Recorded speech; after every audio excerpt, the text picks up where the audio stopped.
Welcome back to Crood with a book where today we look at a summary of Happier Hour by Cassie Holmes. Happier Hour: How to Beat Distraction, Expand Your Time, and Focus on What Matters Most, published in 2018 by behavioral scientist Cassie Holmes, is a practical guide to reclaiming control over your time and attention in our hyper-connected world. Drawing from psychology, neuroscience, and real-world experiments, Holmes argues that true happiness comes from time affluence, feeling like you have enough time, rather than endless productivity. The book blends research with actionable strategies, challenging the myth that busyness equals success. It's not just self-help, it's a wake-up call for anyone overwhelmed by distractions. The problem: time poverty in a distracted age. Holmes starts by diagnosing the issue. We're addicted to distractions like social media, emails, and multitasking, leading to time poverty, a constant feeling of scarcity. She cites studies showing how our brains are wired for novelty, making it hard to focus. For example, the average person checks their phone 150 times a day, fragmenting attention and reducing satisfaction. Holmes shares her own burnout story as a Stanford researcher, illustrating how this leads to stress, poor decisions, and missed joys. The key insight: time affluence isn't about having more hours, it's about perceiving and using time better. Building time affluence: Rituals and Scheduling. Central to the book is creating time affluence through intentional habits.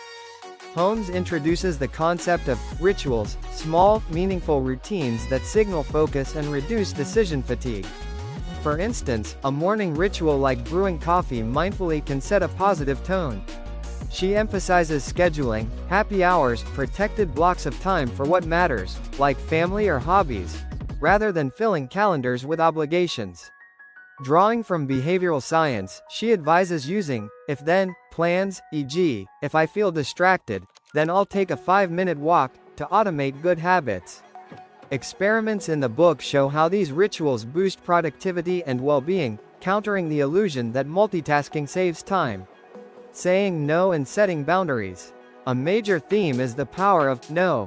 Holmes explains how our brains fear missing out, FOMO, making it hard to decline requests.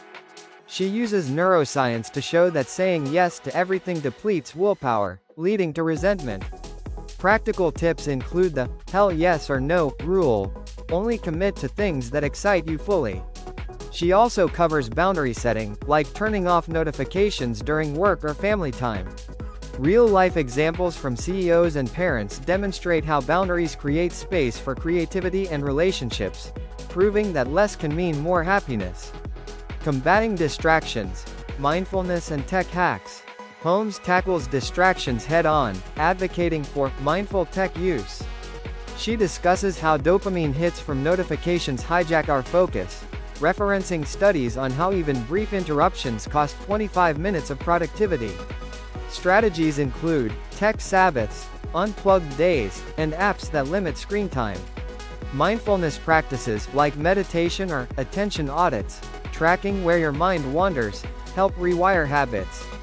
The book includes experiments where participants reduced distractions, leading to better sleep, relationships, and even physical health, showing how focus expands perceived time. The flow and purpose: finding joy in the present. Drawing from Mihaly Csikszentmihalyi's flow theory, Holmes explores how immersion in meaningful activities creates timeless joy. She warns against time confetti, scattered small tasks that feel productive but drain energy. Instead, she promotes aligning schedules with personal values, like pursuing passions that induce flow. Chapters on aging and legacy remind us that time is finite, urging readers to prioritize experiences over possessions. Holmes shares stories of people who redesigned their lives for purpose, resulting in greater fulfillment. The societal and cultural shifts. The book broadens to societal implications, critiquing cultures that glorify busyness, e.g., hustle culture. Holmes calls for collective change, like companies offering flexible hours or schools teaching time management. She highlights gender disparities, where women often bear more mental load, and advocates for equitable time sharing. Ultimately, Happier Hour is a call to action. By reclaiming time, we can build a happier world. The takeaways and legacy. Holmes concludes that happiness is a skill, not a destination, built through deliberate choices. The book's strength lies in its science-backed, relatable advice, perfect for busy professionals or parents. It complements works like Deep Work by Cal Newport. If you're drowning in distractions, this book offers a lifeline. For a deeper dive, try Holmes's experiments yourself.